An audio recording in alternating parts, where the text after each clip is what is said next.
Please pause this video right now and practice these words before you start dictation of the new exercise. Be ready for the dictation. 5 seconds to go. Okay, let's start.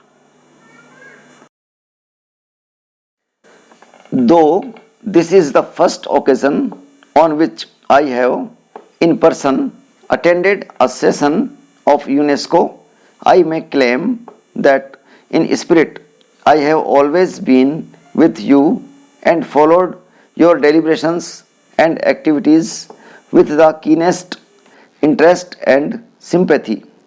This I have done as I feel that in view of the disaster which threatens the future of mankind, UNESCO alone offers a faint ray of hope.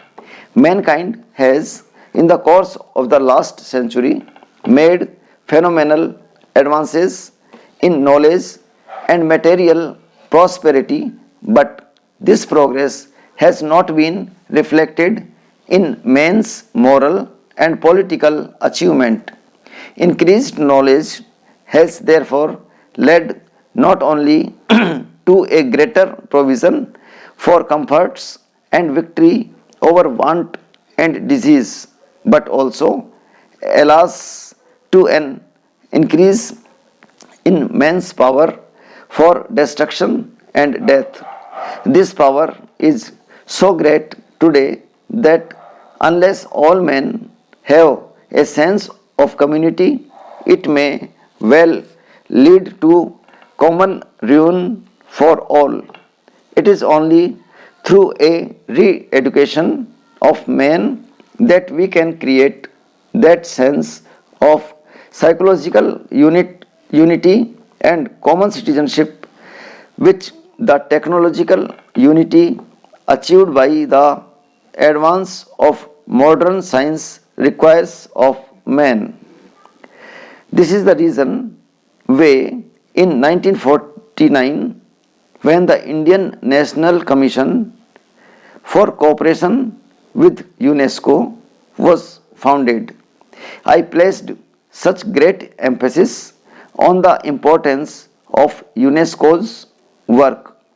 I pointed out with regret that while the United Nations were founded for the achievement of peace and unity, the result had, in fact, been the division of the world into two varying camps. It is true that some progress has been achieved here in place of a multitude of nations, each struggling on its own. The United Nations present a picture of two solid blocks array one against the other. Nevertheless, to any man who looks forward to cooperation and friendship among nations, this picture can bring no message of hope. It seems that the only hope lies in UNESCO, which asks to achieve unity in the field of education, science, and culture, even among those who are politically divided. I feel that if UNESCO could achieve its objectives and create understanding between different nations on the cultural plane, there is hope that with time the cultural understanding would make itself felt in the economic and political fields also. In the course of the last 2 years, my hope in UNESCO and my apprehensions about the United Nations have both increased.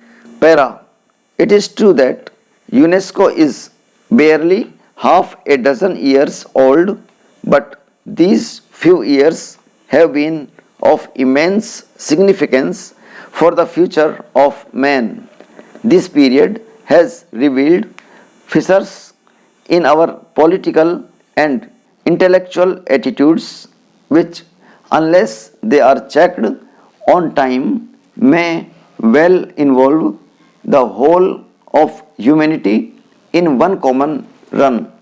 It is therefore necessary that we should attempt to evaluate what UNESCO has done during these turbulent years and survey its past achievement so that we can map out with greater confidence the course of its future action. Para. The aim of UNESCO is to bring nations together, though education, science, and culture. Ever since its foundation, UNESCO has yearly passed resolutions and adopted programs to achieve that end. One of the greatest achievements of UNESCO has been to help frame a new and universal declaration of human rights, which has since been adopted by the United Nations. Similarly, in the field of technical assistance to underdeveloped countries and the restoration of educational and cultural facilities in the war devastated countries, and in the exchange of persons and ideas between different nations, considerable progress has been achieved. Even more important is the project which UNESCO seeks to adopt for the provision of fundamental education to immense areas of the world as yet without adequate facilities. It is a sad reflection on our civilization that almost three-fourths of the adult population of the world are still unlettered.